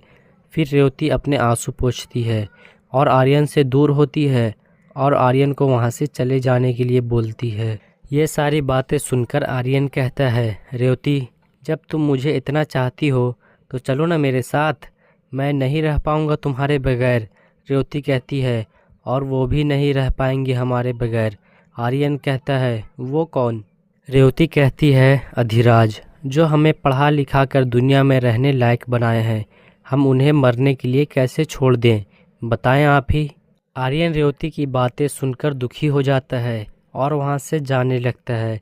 तभी रेवती उसका हाथ पीछे से पकड़ लेती है और फिर आर्यन रेवती की ओर देखता है तो रेवती रोते हुए उसे सॉरी बोलती है, पर आर्यन बिना कुछ बोले ही वहाँ से चला जाता है। रेवती वापस आती है और अधिराज के पास बैठी रीवा को आकर सारी बातें बताती है। रीवा भी ये सब सुनकर दुखी हो जाती है और कहती है कि सब हमारी गलती है। हमने कहा था आर्यन को ठीक रहेगा अगर आप रेवती की ज़िंदगी में आ गए तो, लेकिन ये शराब का चक्कर था, ये हमें कहाँ मालूम था। बेचारा आर्यन तो आपसे बहुत प्यार करने लगा है। दोनों वहीं बैठी थीं। तभी अधिराज का हाथ हिला और वो धीरे से आंखें खोल रहा था। उसके हाथों में रेवती की नज़र गई और वो रीवा को बोलकर दौड़ते हुए डॉक्टर को बुलाने गई। डॉक्टर भी उधर से आए और रूम के अंदर गए और अधिराज को देखने लगे। उन्होंने बताया कि अधिराज ठीक हो रहा है, लेकिन शिवन्या की तरफ देखकर डॉक्टर बोले, इनका कुछ कह नहीं सकते। ये सुनकर रेवती और रीवा को दुख होता है, लेकिन अधिराज ठीक हो रहे हैं। ये सुनकर दोनों बहुत खुश थे और अधिराज ने भी अपने आंखें खोल दी थी। रीवा बहुत खुश होकर अपने पूरे परिवार को फ़ोन करके बताने लगी। उधर रेवती अधिराज के पास बैठी और उन्हें देखकर मुस्कुराई। अधिराज उसे वहां देखकर पूछे, आप यहाँ अपनी पढ़ाई छोड़कर क्यों आई हैं? रेवती कहती है, हमें पता नहीं था कि हमारे जाने से आपके साथ ये सब हो जाएगा, वरना हम कभी नहीं जाते। अधिराज उसकी आंखों में देख रहे थे, लेकिन रेवती अपनी नज़रें नीचे करके बात कर रही थी।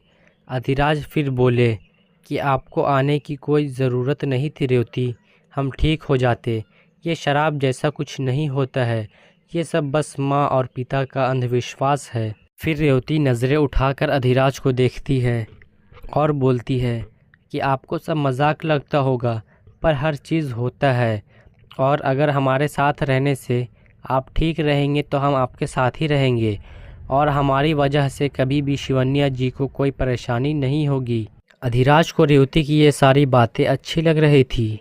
वो लगातार रेवती का चेहरा देखकर मुस्कुराए जा रहे थे, लेकिन जब रेवती शिवन्या का नाम ली तो अधिराज को शिवन्या का ख्याल आया, जो एक्सीडेंट के वक्त साथी थी। वो घबरा कर रेवती से शिवन्या के बारे में पूछने लगे। रेवती ने उन्हें शांत रहने को कहा और बताई कि ये जो आपके पास लगा पर्दा है, उसके उधर शिवन्या जी भी हैं, और डॉक्टर ने कहा कि उनकी हालत बहुत बुरी है। अधिराज खड़े होने लगे और शिवन्या के पास जाने लगे, तो रेवती ने उन्हें रोका और बोला कि रुकिए, हम पर्दा हटाते हैं, आप लेटे लेटे देख लीजिए। रेवती ने पर्दा हटा दिया और अधिराज शिवन्या को देखकर बहुत भावुक हो गए और बोलने लगे कि हमारी गलती के कारण ये हुआ। रेवती ने उन्हें कहा कि इसमें आपकी कोई गलती नहीं है। इतने में सारा परिवार हॉस्पिटल पहुंच गया और अधिराज से मिला। तभी उधर से डॉक्टर आए और उनके हाथ में रिपोर्ट था। वो बोले कि दोनों का रिपोर्ट आ गया है। अधिराज को हल्की चोट आई है, लेकिन शिवन्या कोमा में चली गई है और उन्हें ठीक होने में 6 दिन, 6 महीने या फिर 6 साल भी लग सकता है। ये सुनकर सब दुखी हो जाते हैं। डॉक्टर बोलते हैं कि अधिराज को 10 दिन बाद घर ले जा सकते हैं, लेकिन शिवन्या को हॉस्पिटल में ही रहना होगा जब तक उन्हें होश नहीं आ जाता है। देखते देखते 10 दिन बीत गए। अधिराज को लेने बलवंत और कल्याणी आए हुए थे, लेकिन अधिराज की नज़रें किसी को ढूंढ रही थी। ऐसे में कल्याणी की नज़र अधिराज पर गई और कल्याणी बोली, बेटा किसी को ढूंढ रहे हो क्या? अधिराज कहते हैं, नहीं माँ, हम तो बस ऐसे ही। कल्याणी मुस्कुराने लगी और बोली कि आप आइए, हम गाड़ी के पास आपका इंतज़ार करते हैं। अधिराज शिवन्या के पास जाते हैं और उसे बहुत समय तक देखते रहते हैं और फिर कुछ समय बाद वहाँ से चले जाते हैं। और जब वो गाड़ी के पास पहुँचते हैं तब वो देखते हैं कि रेवती वहाँ खड़ी है और अधिराज के आने का इंतज़ार कर रही है। ये देखकर अधिराज खुश हो जाते हैं और आकर पीछे रेवती के साथ बैठ जाते हैं और आगे सीट पर बलवंत और कल्याणी बैठते हैं। वहाँ से दोनों घर आते हैं। घर पर सब अधिराज का बहुत ध्यान रखते हैं और अधिराज भी हर दिन एक बार जाकर शिवन्या से मिलते हैं। अधिराज को रेवती भी बहुत पसंद आने लगी थी। अधिराज हमेशा रेवती को किसी न किसी बहाने से हमेशा अपने सामने रखते थे। एक दिन अधिराज को सुबह रेवती दिखाई नहीं दी थी। अधिराज रीवा को बोलते हैं कि रीवा जाइए रेवती को भेज दीजिए पानी के साथ, हमें प्यास लगी है। रीवा ने कहा, जी भाई। रेवती पानी लेकर आई और अधिराज के हाथ में पानी देकर वहाँ से जा रही थी। तभी अधिराज उसे रोकते हुए पूछते हैं कि क्या बात है रेवती, आप उदास क्यों हैं? किसी ने कुछ कहा है आपसे? लेकिन रेवती सिर हिलाकर ना कहती है। फिर वहीं खड़ी रीवा कहती है, वो हम दोनों की परीक्षा है अगले हफ्ते, लेकिन क्या करें, रेवती जाने को तैयार ही नहीं है। रेवती अपना सिर नीचे करके खड़ी थी और अधिराज उसे बड़े प्यार से देखते हुए पूछते हैं, क्यों क्यों नहीं जाओगी आप? रेवती कहती है, हम गए और ये सब हो गया, अब हम नहीं जाएंगे, फिर अगर आपको कुछ हो गया तो? अधिराज मुस्कुराते हुए कहते हैं, चलिए ठीक है, फिर हम भी आपके साथ ही चलेंगे। वैसे भी हमें वहाँ से निमंत्रण आया था कि आकर स्पेशल क्लास दीजिए लॉ के विद्यार्थी को। ये सुनकर रीवा और रेवती अधिराज को देखने लगती हैं। रीवा तो मोहित के बारे में सोचकर डर रही थी और रेवती को डर था कि अधिराज को सामने देखकर आर्यन कुछ न कर दे। फिर दोनों सोच ही रही थी कि उतने में अधिराज बोलते हैं कि जाइए, पैकिंग कीजिए, हम टिकट कटवाते हैं। ये कहकर अधिराज वहाँ से चले गए। दोनों ने पैकिंग की और 2 दिन बाद ही परिवार से विदा लेकर वो तीनों वहाँ से निकल गए। आते वक्त अधिराज ने कल्याणी को शिवन्या का ख्याल रखने को कहा और बोला कि हमें बताते रहिएगा शिवन्या के बारे में।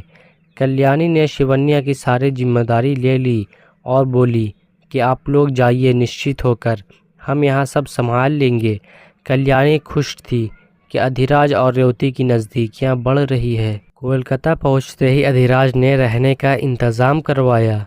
पहले दोनों हॉस्टल में रहती थी, लेकिन अब अधिराज के साथ फ्लैट में आ गई थी। अगले दिन सुबह दोनों कॉलेज गईं और वहाँ गेट पर ही आर्यन, राहुल, रूही, मोहित सब बैठे थे। रीवा को देखकर मोहित दौड़ता हुआ आया, पर रीवा ने उससे कोई बात नहीं की और फ़ोन करने को कहा। लेकिन रेवती एक बार भी अपनी नज़रें उठाकर आर्यन की तरफ नहीं देखी। कुछ समय बाद सबसे पहला इंस्पिरेशनल क्लास अधिराज का आर्यन के क्लास में ही था, यानी कि सबसे पहले अधिराज आर्यन के ही क्लास में क्लास लेने गए। हाय दोस्तों, तो देखिए क्या होगा जब आर्यन और अधिराज होंगे आमने सामने। जब अधिराज क्लास ले रहे थे तब तक आर्यन को पता नहीं था कि ये रेवती के पति हैं। जब क्लास की छुट्टी हुई तब सारे विद्यार्थियों से अधिराज मिले और सबको अधिराज बहुत पसंद आए। क्लास की कुछ लड़कियां तो अधिराज के लुक्स की तारीफ़ भी कर रही थीं, क्योंकि अधिराज बहुत ही ज़्यादा स्मार्ट और हैंडसम थे। आर्यन को तो अपनी तारीफ़ सुनने की आदत थी और सारी लड़कियां उनकी दीवानी थी, लेकिन अधिराज के आने के बाद क्लास की सारी लड़कियां अधिराज की ही तारीफ़ कर रही थीं और जहां देखो वहां सिर्फ अधिराज की ही बातें हो रही थी। ये सब आर्यन को बिल्कुल भी अच्छा नहीं लग रहा था। जब अधिराज क्लास ख़त्म करके क्लास के बाहर गए तो देखते हैं कि रेवती अपने क्लास के बाहर खड़ी है, वो भी अकेले। उसे अकेला देख अधिराज वहाँ गए और रेवती से पूछे कि रेवती, आप यहाँ क्या कर रही हैं? रेवती कहती है, जी वो रीवा अपनी दोस्तों को बाहर छोड़ने गई है, इसलिए मैं उसका इंतज़ार कर रही हूँ। फिर हम दोनों कैंटीन में जाकर नाश्ता करेंगे। अधिराज कहते हैं, वाह, आपको पता है हमें भी भूख लग रही है, क्या हम भी आप दोनों को ज्वाइन कर सकते हैं? रेवती अपना सिर नीचे करके खड़ी थी। फिर उतने में रीवा की आवाज़ आई, जी भाई बिल्कुल चलें। फिर तीनों कैंटीन की तरफ गए, लेकिन वहाँ उन तीनों को एक साथ जाते हुए राहुल ने देख लिया। वो जाकर आर्यन को बताया कि अधिराज रेवती और रीवा के साथ जा रहे थे कैंटीन की तरफ। ये सुनकर आर्यन राहुल को बोलता है कि शांत रहो, याद नहीं है मोहित के समय भी कुछ ऐसा ही हुआ था। राहुल कहता है, हाँ भाई, लेकिन आर्यन कहता है, बस बस अब चलो, मुझे भी भूख लगी है, कैंटीन चलते हैं। आर्यन और राहुल कैंटीन गए। आर्यन ने राहुल से बोल दिया था कि मत सोच उन सब चीज़ों के बारे में, लेकिन आर्यन खुद राहुल की कही बातों को भूल नहीं पा रहा था और कैंटीन जाते हुए सबसे पहले रेवती को ढूंढा और उसके सामने वाले टेबल पर बैठ गया। राहुल ऑर्डर करने गया, तब तक आर्यन की नज़र रेवती पर ही अटकी थी, लेकिन रेवती अपना सिर नीचे करके बैठी थी। दूर बैठा आर्यन को कुछ समझ नहीं आ रहा था। अधिराज नाश्ता करके वहाँ से निकल गए और रीवा और रेवती भी वहाँ से जाने लगी। तभी आर्यन और राहुल भी कैंटीन से निकलते हैं। रास्ते में राहुल और रीवा टकरा गए और दोनों बहुत ही ज़्यादा झगड़ा शुरू हो गया था। उस समय भी आर्यन एक नज़र से रेवती को देखे जा रहा था, लेकिन रेवती अपना सिर नीचे करके रखी थी और रीवा को रोक रही थी और वहाँ से चलने को कह रही थी। तभी वहाँ अधिराज आ जाते हैं और वो रीवा और राहुल को शांत रहने को बोलते हैं और दोनों को क्लास में जाने बोलते हैं। फिर सारे अपने अपने क्लास में चले जाते हैं। तभी मोहित आता है और क्लास में बैठे आर्यन को आकर बताता है कि भाई बाहर कोई रेवती को मोंटी और उसका ग्रुप परेशान कर रहा है गेट के पास। यह सुनकर आर्यन गुस्से में क्लास से बाहर जाता है तो वो देखता है कि अधिराज रेवती का हाथ पकड़ कर रखे हैं, क्योंकि अधिराज को भी मोंटी के बारे में पता चला था। इसलिए अधिराज भी रेवती का हाथ पकड़कर मोंटी के पास लेकर जा रहे थे। लेकिन आर्यन ये देखकर गुस्सा हो जाता है और सोचता है कि ये भी रेवती का रोज़ परेशान करता है, पहले इसे ही देख लेता हूँ। आर्यन अधिराज के सामने जाता है और बोलता है, अबे सुन, तू ही है ना जो रेवती को इतने दिनों से परेशान कर रहा है। अधिराज उसे देखने लगते हैं। उतने समय में आर्यन आकर एक पंच मारते हैं। तभी अधिराज को भी गुस्सा आ जाता है और वो भी उसे मारने लगते हैं। दोनों में लड़ाई शुरू हो जाती है। तभी रेवती बीच में आती है और आर्यन को अपनी ओर खींचकर एक चाटा मारती है और कहती है कि ये हमें परेशान नहीं कर रहे हैं, ये हमारे पति हैं और ये हमें मोंटी से बचा रहे हैं। हमें आपकी ज़रूरत नहीं है, समझे आप। उसी समय रेवती की नज़रें बिल्कुल आर्यन के आँखों में थी। ये कहकर रेवती अधिराज का हाथ पकड़कर वहाँ से चली जाती है। वहाँ से जाने के बाद अधिराज, रेवती और रीवा कैंटीन में बैठे थे। फिर अधिराज ने एक सवाल किया कि वो कौन है और उसने रेवती के लिए इतनी चिंता क्यों दिखाई। रेवती कुछ नहीं बोली। फिर रीवा ने बताया कि वो हर लड़कियों को बचाता है भाई, वो प्रिंसिपल सर का बेटा है। अधिराज कहते हैं, ओह फिर तो बहुत अच्छी बात है। रीवा कहती है, जी। फिर अधिराज रेवती की तरफ देखते हैं पर रेवती उनकी तरफ एक बार भी नहीं देखती थी। फिर अधिराज बोलते हैं कि हमें प्रिंसिपल सर से मिलना है, हम आते हैं। ये कहकर अधिराज वहाँ से चले जाते हैं। फिर रीवा रेवती से बोलती है कि जब आप आर्यन को थप्पड़ मारी तो पूरा कॉलेज वहाँ खड़ा था और उसे तो लग रहा था कि अधिराज भी आपको परेशान कर रहे हैं। आपको नहीं लगता रेवती कि आपने आर्यन को थप्पड़ नहीं मारना चाहिए था? रेवती कहती है, हाँ हमारी ही गलती है कि हमें आर्यन से प्यार हो गया, जबकि हम जानते थे कि ये गलत है, लेकिन फिर भी गलती किए। लेकिन अब जब हम आर्यन के साथ नहीं रह सकते तो कुछ ऐसा ही करना होगा कि वो हमसे नफ़रत करने लगे। रीवा कहती है, लेकिन ये तो गलत होगा उनके साथ, उन्हें और भी तकलीफ़ होगी। रेवती कहती है, हमारे पास और कोई दूसरा रास्ता भी तो नहीं है। ये कहते वक्त रेवती की आंखों में आंसू आ जाते हैं। तभी उधर से राहुल आता है और रेवती को बहुत बुरा भला सुनाता है। तो रेवती उसकी तरफ देखती तक नहीं है और चुपचाप बैठी रहती है। रीवा भी कुछ बोलने लगती है तो रेवती उसे बोलने से मना करती है।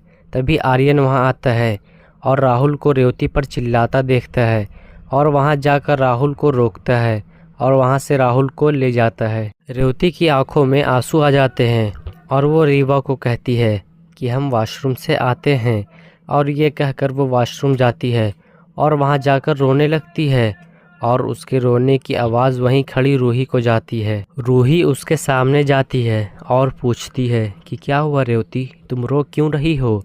रेवती उसे देखकर चुप हो जाती है और कहती है कि कुछ नहीं हुआ। रूही कहती है, रेवती मैंने जो किया वो बहुत गलत किया, लेकिन मैं उसके लिए बहुत शर्मिंदा हूँ। वो बोलते ही रहती है कि रेवती उसके गले लग जाती है और बहुत ज़्यादा भावुक हो जाती है। फिर रूही रेवती को गले लगाकर शांत करवाती है और पूछती है कि क्या हुआ। फिर रेवती खुद को रोक नहीं पाती और सारी बातें रेवती रूही को बता देती है और वो भी आर्यन से प्यार करती है। ये बात आर्यन को बताने से मना करती है और उसे प्रॉमिस लेती है। वहाँ से रूही रेवती को बाहर लाती है और देखती है कि वहाँ रीवा खड़ी है। रीवा फिर रेवती को वहाँ से घर चलने को कहती है। रास्ते में जाते समय रेवती रीवा को बताती है कि उसने रूही को सब बता दिया। रीवा कहती है, लेकिन क्यों? वो सारी बातें आर्यन को बता देगी, लेकिन उसने प्रॉमिस किया है कि वो आर्यन को कुछ नहीं बताएगी। यहाँ कॉलेज में रूही आर्यन के पास जाती है और बहुत परेशान रहती है। उसे परेशान देखकर आर्यन पूछता है कि क्या हुआ, लेकिन रूही उसे कुछ नहीं बताती है और बोलती है कि मैं घर कैसे जाऊं, मेरी स्कूटी खराब हो गई है, इसलिए परेशान थी। आर्यन कहता है बस इतनी सी बात, राहुल छोड़ देगा तुझे। रूही फिर मुस्कुराती है और वहाँ से राहुल के साथ चली जाती है। रूही को पूरे रास्ते उदास देखकर राहुल पूछता है कि क्या हुआ रूही, तू टेंशन में क्यों है। रूही कहती है नहीं तो। राहुल कहता है चल अब सच सच बता मुझे, मेरे साथ कोई झूठ नहीं चलेगा, और मैं जानता हूँ कि ये स्कूटी वाली बात भी तूने झूठ बताई थी आर्यन से। चल सच सच बता दे मुझे, मेरी कसम। रूही टेंशन में पड़ जाती है और राहुल से सारी बातें बता देती है। जब राहुल को पता चलता है कि रेवती भी आर्यन को पसंद करती है, तो राहुल को एहसास होता है कि रेवती भी बहुत दर्द में बहुत परेशान रहती होगी। आर्यन का तो सबको पता है, लेकिन रेवती किसी को बता भी नहीं सकती। फिर रूही बताती है कि आर्यन को रेवती थप्पड़ भी इसलिए मारी थी ताकि आर्यन ये सोच ले कि रेवती अधिराज से प्यार करती है। इससे आर्यन को रेवती को भूलने में आसानी होगी। राहुल सारी बातें सुनता है और अपने आप को कोसता है कि उसने रेवती को क्यों इतना बुरा भला कहा। फिर सारी बातें ख़त्म होने के बाद रूही बोलती है कि क्या हमें ये सारी बातें आर्यन को बतानी चाहिए। राहुल कहता है नहीं नहीं, ऐसे तो आर्यन रेवती के गम में बैठा रहेगा, हमें ये बातें आर्यन को नहीं बतानी चाहिए। रूही कहती है हाँ ये भी सही है। फिर राहुल रूही को बाय बोलकर वहाँ से चला जाता है। रेवती और रीवा घर पर होती हैं, तभी डोर बेल बजता है और रीवा गेट खोलती है। दरवाजे पे खड़े अधिराज बोलते हैं कि आप दोनों रेडी होकर बाहर आ जाओ, हम ड्राइव पर जाएंगे। ये कहकर अधिराज नीचे पार्किंग में से अपनी गाड़ी निकालते हैं। कुछ समय बाद तैयार होकर रेवती और रीवा नीचे आती हैं और गाड़ी में बैठ जाती हैं। रीवा पीछे बैठती है, आगे अधिराज और रेवती बैठते हैं। वहाँ से निकलने के बाद अधिराज मॉल जाते हैं और वहाँ पर गाड़ी रोकते हैं और बोलते हैं कि चलिए आज सब शॉपिंग कर लेंगे। रीवा खुश हो जाती है और गाड़ी से एक्साइटेड होकर बाहर आती है, लेकिन रेवती कार में ही बैठी रहती है। तभी अधिराज नीचे उतरते हैं और रेवती की तरफ का दरवाज़ा खोलकर रेवती को बाहर आने के लिए बोलते हैं। रेवती भी गाड़ी से बाहर आती है और तीनों मॉल के अंदर जाते हैं। दोनों लड़कियां शॉपिंग में व्यस्त हो जाती हैं और अधिराज को एक फ़ोन आ जाता है और वो फ़ोन में व्यस्त हो जाते हैं। तभी रीवा के पास मोहित आता है और रीवा को गले से लगा लेता है। रीवा उसे वहाँ देखकर डर जाती है और उसे वहाँ से जाने के लिए कहती है, लेकिन मोहित वहाँ से नहीं जाता है। कुछ समय बाद रीवा की नज़र सामने से आते हुए अधिराज पे जाती है और वो मोहित को छुप जाने को कहती है। फिर मोहित की भी नज़र अधिराज पे जाती है और वो वहाँ से भागने लगता है और उसी बीच वो रेवती से टकराकर रेवती के ऊपर ज़मीन पर गिर जाता है। ये अधिराज देख लेते हैं और वहाँ से मोहित का कॉलर पकड़कर उसे उठाते हैं और मारने लगते हैं। रेवती रोकने की कोशिश करती है, लेकिन अधिराज उससे बहुत पीटते हैं और कहते हैं कि यहाँ मॉल में आकर तुम लोग लड़की छेड़ते हो। अधिराज बहुत गुस्से में थे और उनका ये रूप देखकर रेवती बहुत डर जाती है, क्योंकि अधिराज को रेवती इन 3 सालों में इतना गुस्सा करते हुए कभी नहीं देखी थी। तभी रीवा आती है और अधिराज का हाथ पकड़कर रोने लगती है और बोलती है कि भाई इसे छोड़ दीजिए प्लीज़, ये रेवती को परेशान करने नहीं आया था। यह सुनकर अधिराज मोहित को छोड़ देते हैं और फिर रीवा को पास खड़े करके पूछते हैं कि फिर ये तुमसे मिलने आया था। रीवा डरते हुए अपना सर हाँ में हिलाती है। अधिराज कुछ नहीं बोलते हैं और मोहित की तरफ देखते हैं, जिसके होंठ और सर से खून निकल रहा था। उसके बाद बोलते हैं मैं गाड़ी निकालता हूँ, तुम दोनों इसे लेकर आओ, इसको हॉस्पिटल ले जाते हैं, पहले फिर बात करेंगे। मोहित को हॉस्पिटल ले जाकर अधिराज उसका इलाज करवाते हैं और अपने साथ ही घर ले आते हैं और बैठाते हैं। सारे वहीं हॉल में एक साथ बैठे थे और अधिराज रीवा से पूछते हैं कि चलो अब बताओ सारी बातें। रीवा डरते डरते सारी बातें बताती है। अधिराज सब सुनते हैं और बोलते हैं कि रीवा, क्या आप ये सारी चीज़ों का परिणाम जानती हो? रीवा अपना सर हाँ में हिलाती है। अधिराज कहते हैं, फिर भी ये सब किया आपने, आपको पता है कि बड़े चाचा पर क्या बीतेगी?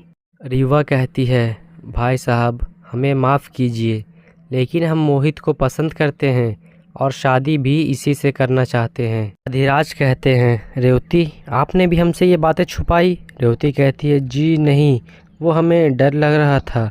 अधिराज सोचने लगते हैं और मोहित से पूछते हैं कि पापा क्या करते हैं, और कुछ अन्य सवाल भी पूछते हैं। मोहित कहता है, जी वो। अधिराज कहते हैं, जल्दी बताएं, आपके पास समय नहीं है। मोहित कहता है, जी।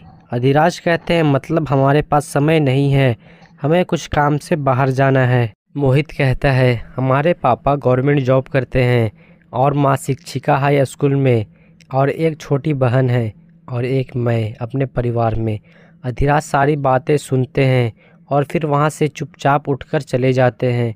अधिराज को जाता देख रीवा सोच में पड़ जाती है और कुछ समय बाद मोहित भी अपने घर चला जाता है। जब शाम को अधिराज वापस घर आते हैं तो रीवा गेट पर खड़े होकर अधिराज का ही इंतज़ार कर रही होती है। अधिराज अंदर आते हैं तो रीवा पूछती है कि कहाँ गए थे भाई, आपने कुछ बोला भी नहीं। अधिराज कहते हैं, इसमें बोलना क्या है, बहुत आसान है, समझना कि आपकी शादी मोहित से नहीं होगी। रीवा कहती है, भाई लेकिन। अधिराज कहते हैं, बस अब कुछ मत बोलिए और हमारे साथ बदतमीज़ी करने का सोचिएगा भी नहीं। रीवा चुप हो जाती है और उसके आंखों में आंसू आ जाते हैं।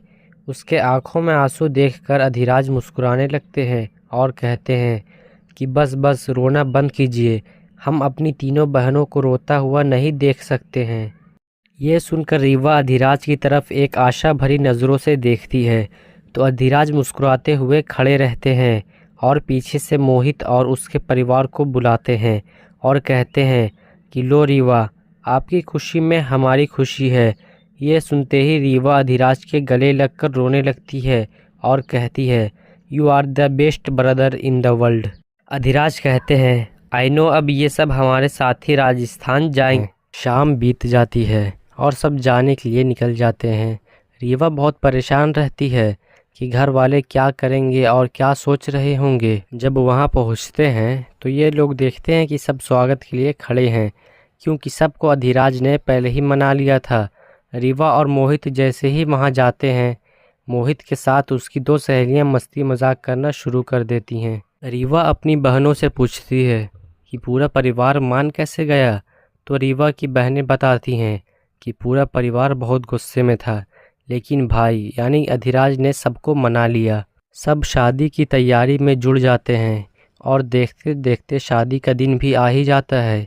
सुबह रेवती सीढ़ी से नीचे आते वक्त किसी से टकरा जाती है और जब वो अपनी नज़रें ऊपर करके चेहरा देखती है तो वो अचंभित हो जाती है, क्योंकि जिससे वो टकराई थी वो आर्यन था।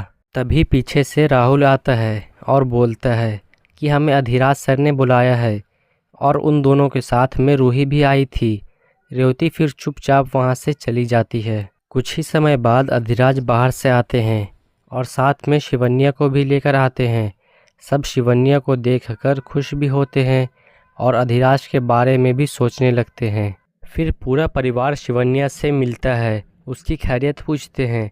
सबसे मिलकर शिवन्या अपने कमरे में आराम करने चली जाती है और अधिराज रेवती की तरफ बहुत समय से देखते रहते हैं, जैसे कि वो रेवती से कुछ कहना चाहते हैं। देखते ही देखते शाम हो जाती है और शादी का समय भी हो जाता है। बारात लेकर मोहित हवेली पहुंच जाते हैं। पूरा परिवार मिलकर मोहित का स्वागत करते हैं और अंदर ले जाते हैं। मोहित और रीवा की शादी में सब बहुत खुश रहते हैं और बहुत मस्ती कर रहे होते हैं। मोहित और रीवा शादी के मंडप में बैठ जाते हैं। उसी समय अधिराज को फ़ोन आता है और अधिराज को बाहर जाना पड़ता है। वहाँ शादी करवाने के लिए वही पंडित जी आए थे जो अधिराज की कुंडली देखे थे और शराब के बारे में बताए थे। अधिराज किसी गेस्ट को लाने बाहर गए थे, तभी पंडित जी गठबंधन की रस्म करने के लिए बुलाते हैं। तभी अधिराज के बड़े चाचा कहते हैं कि ये रस्म अधिराज और उसकी पत्नी करेंगे। तभी शिवन्या मंडप की तरफ बढ़ने लगती है तो कल्याणी थोड़ी ऊंची आवाज़ में कहती है कि बेटा रेवती, आप जाइए और वहाँ खड़े हो जाइए, अधिराज आते ही होंगे। आप दोनों को ये रस्म करना है, क्योंकि आप ही अधिराज की रक्षक पत्नी हो। ये सुनकर शिवन्या वहीं खड़ी रह जाती है और उसके आंखों में आंसू आ जाते हैं। रेवती शिवन्या की तरफ देखती है और सोचती है कि हमने उनका जगह ले लिया है, क्योंकि वो तो पहले ही से अधिराज को चाहती थीं और अधिराज की ज़िंदगी में भी थी। पंडित जी सारी बातें सुन रहे थे और बोले कि कल्याणी। कल्याणी कहती हैं, जी पंडित जी। ये कहते हुए वो दौड़ते हुए आई। पंडित जी कहते हैं, क्या अधिराज ने आपसे बताया नहीं? कल्याणी कहती है, क्या नहीं बताया पंडित जी? कुछ 6 महीने पहले ही अधिराज को हमने मंदिर बुलाया था और अधिराज वहाँ गए थे भी। मैंने उन्हें सारी सच्चाई बता दी थी और क्षमा भी मांगी थी। बलवंत कहते हैं, कुछ समझे नहीं हम? कल्याणी कहती है, हाँ पंडित जी, पूरी बात हमें बताइए, क्या हुआ है? सारे परिवार वाले पंडित जी की बातें से परेशान हो गए थे और उनके बताने का इंतज़ार कर रहे थे। पंडित जी कहते हैं, हमें क्षमा कीजिए, लेकिन जिस दिन आप अधिराज की कुंडली लेकर आए थे, उस दिन हमारे से एक गलती हो गई थी। उस दिन एक और लड़के की कुंडली हमारे पास आई थी और उसका नाम भी अधिराज ही था। जो शराब और दोष के बारे में हमने आपको बताया था, वो आपके बेटे का नहीं था, वो उस लड़के का था। और वो लड़का की तबीयत बहुत ख़राब रहने लगी थी, इसलिए उसके माता पिता हमसे उसकी कुंडली वापस दिखाने आए थे। वो कुंडली देखकर हमसे हुई गलती का हमें पता चला। तब हमने अधिराज को कुंडली लेकर वापस बुलाया और वो आए भी थे और उनकी कुंडली में कोई दोष या कोई श्राप नहीं था। ये हमने अधिराज को उसी समय बता दिया था। पूरा परिवार ये सारी बातें जानकर खुश होते हैं कि अधिराज की कुंडली में कोई दोष या श्राप नहीं है। लेकिन फिर सब सोचने लगते हैं कि जब अधिराज को ये बात 6 महीने पहले पता थी, तो उन्होंने बताया क्यों नहीं। ये बात सुनकर एक और इंसान बहुत खुश था और वो था आर्यन और उनके दोस्त। ये सोच रहे थे कि आर्यन और रेवती अब एक हो जाएंगे। उतने में ही मेन गेट से अधिराज अंदर आते हुए दिखाई देते हैं। सारा परिवार इकट्ठा होकर खड़े हो जाते हैं और अधिराज की तरफ देखने लगते हैं। तभी अधिराज कहते हैं, क्या हुआ, आप लोग ठीक हैं? कल्याणी कहती है, हाँ बेटा, आप ठीक हो? अधिराज कहते हैं, हाँ माँ, क्या हुआ आप लोग को? कल्याणी कहती है, सच बता दीजिए आपने ये सब बातें क्यों छुपाई हम सब से, जबकि आप जानते हैं कि हम लोग आपकी ज़िंदगी को लेकर कितना परेशान रहते हैं, लेकिन आपने पिछले 6 महीने से ये बातें छुपाई है। आप जानते हैं कि ये बताकर आप हम सब की ज़िंदगी भी आसान कर देते। अधिराज माँ की बातों को समझ जाते हैं कि वो किस बारे में बोल रही हैं। अधिराज अपना सर नीचे किए खड़े रहते हैं। उनकी माँ के साथ बाकी घर वाले भी अधिराज से कई सवाल कर रहे होते हैं, लेकिन अधिराज चुपचाप वहीं खड़े रहते हैं। जब सब शांत हो जाते हैं, तब अधिराज बोलते हैं कि हमें सिर्फ रेवती की फ़िक्र हो रही थी। अगर उन्हें पता चल जाता कि उनकी ज़िंदगी खेल खेल में ख़राब हो गई है, ये सुनकर उनको कितना बुरा लगता। और इन्हें परिवार में बहुत कम लोग ही प्यार करते हैं, इसलिए हमें डर था कि जब सबको पता चल जाएगा कि ये बस एक साधारण लड़की है, इसकी वजह से मेरी ज़िंदगी पे कोई असर नहीं होगा, तो सब घर पे इनके साथ बुरा सलूक करेंगे। यही सोचकर मैं नहीं बताया सबको। जब हम 4 महीने पहले रेवती का चेहरा पहली बार देखे थे, तब से लेकर आज तक हमने रेवती से प्यार किया है और हमें वो अच्छी भी लगने लगी थी। लेकिन जब मोहित ने बताया कि आर्यन और रेवती एक दूसरे को पसंद करते हैं, तब हमने सोचा कि रेवती हमारे साथ कभी खुश नहीं रह पाएगी। तभी हमने आर्यन को शादी में इनवाइट किया और सोचे थे कि रीवा के शादी के बाद हम सबको सच बता देंगे और रेवती आर्यन को साथ मिलाकर हम अपने ये ज़बरदस्ती के रिश्ते से आज़ाद कर देंगे। ये सुनकर पूरा परिवार भावुक हो जाता है। फिर अधिराज सबसे माफ़ी मांगते हैं, खासकर रेवती से माफ़ी मांगते हैं। साथ में सारा परिवार भी रेवती से माफ़ी मांगता है और कल्याणी शिवन्या से माफ़ी मांगती है अपने दुष्ट व्यवहार के लिए। अधिराज भी शिवन्या से माफ़ी मांगते हैं और कहते हैं कि हम रेवती को पसंद करते थे, लेकिन आपसे हमने प्रेम किया है हमेशा। हमें हमारी गलतियों के लिए माफ़ कर दीजिए। रेवती के आंखों में से आंसू छलक उठते हैं। ये देखकर कल्याणी वहाँ जाती है और कहती है कि बेटा क्या हुआ, अगर आप हमारी बहू बनकर नहीं रहोगी तो आपको हमने अपनी बेटी माना है। आप जब चाहे यहाँ आइए और जाइए, आपको कोई कुछ नहीं बोलेगा। रेवती ये सुनकर कल्याणी के गले लग जाती है। शिवन्या और पूरा परिवार रेवती के पास आते हैं, सब अपना प्यार दिखाते हैं। फिर मोहित कहता है कि मेरी शादी पे भी आप लोग ध्यान दे लीजिए थोड़ा। सब ये सुनकर हंसने लगते हैं और मंडप की तरफ जाते हैं और अधिराज शिवन्या जाकर रस्म को पूरा करते हैं। शादी होने के बाद अधिराज दोबारा शिवन्या के पास जाकर माफ़ी मांगते हैं और शिवन्या भी उन्हें माफ़ कर देती है। कुछ समय बाद आर्यन अकेले बालकोनी में खड़ा होता है। उसे वहाँ देखकर रेवती उसके पास जाती है और आर्यन को धीमी आवाज़ में बुलाती है, आर्यन जी। आर्यन पीछे मुड़कर देखता है। वहाँ रेवती अपना सर झुकाकर खड़ी थी। आर्यन उसे एक नज़रों से देखता रहता है। उसी बीच रेवती नीची नज़रों से ऊपर देखती है। वो देखती है कि आर्यन उसे देखे जा रहा था। वो फिर बहुत हिम्मत करके आर्यन की आंखों में देखती है। जब वो आर्यन की तरफ देखती है, वैसे ही आर्यन दूसरी तरफ अपना चेहरा कर लेता है। ये देखकर रेवती की आंखों में आंसू आ जाते हैं और वो वहाँ से जाने लगती है। तभी आर्यन पीछे से रेवती का हाथ पकड़ लेता है और उसे अपनी ओर खींचकर गले से लगा लेता है और बहुत समय तक रेवती को गले से लगाए रखता है। रेवती कहती है कि हम आपको पसंद करते थे, हमें खुद से ज़्यादा आपकी चिंता थी कि आप अपनी ज़िंदगी कैसे अच्छे से जिएंगे।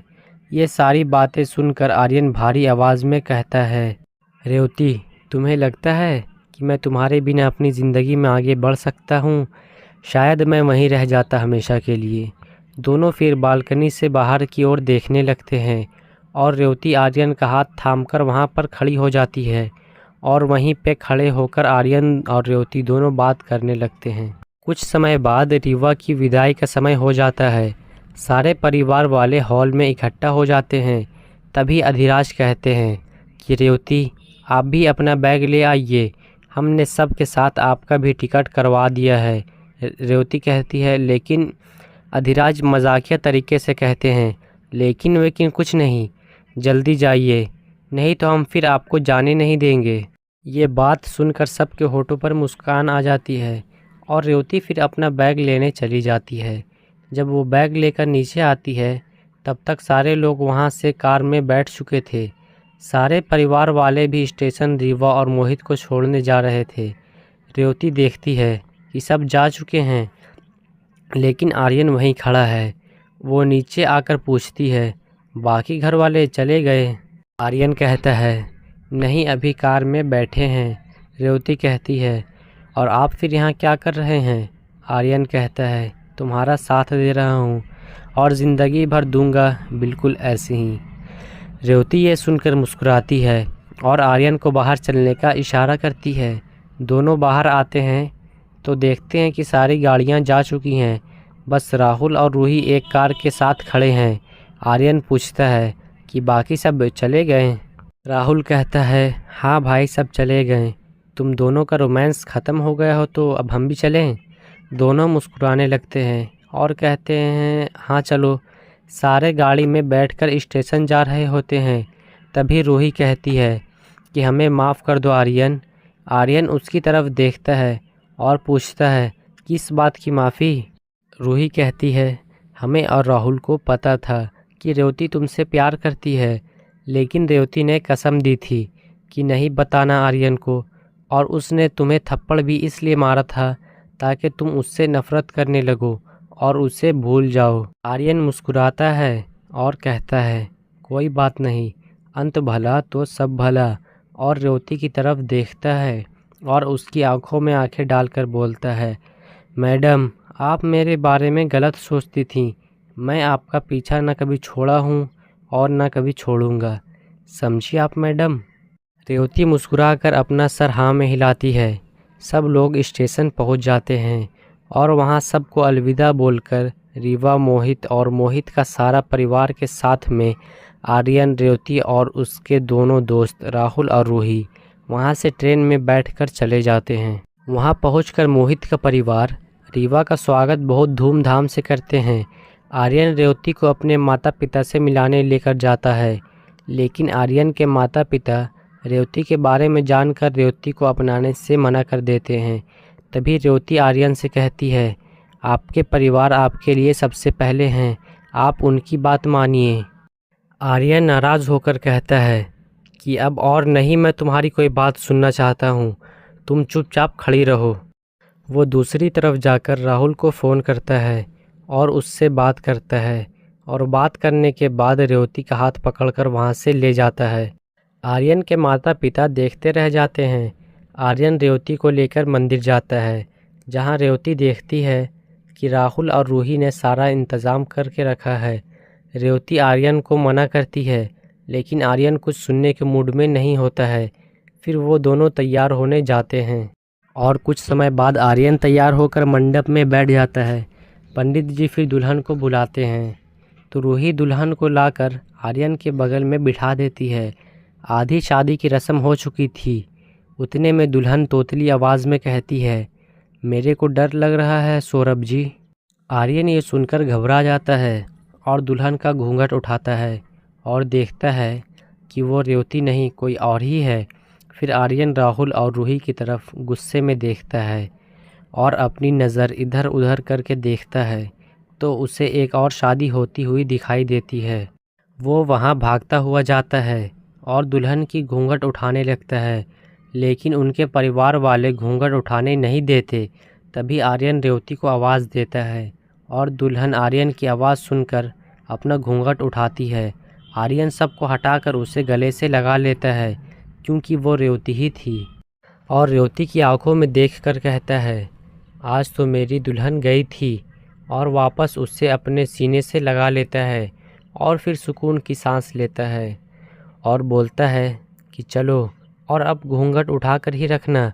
रेवती का हाथ पकड़कर रेवती को वहाँ से ले जाता है और अपने मंडप में वापस पहुँच जाता है।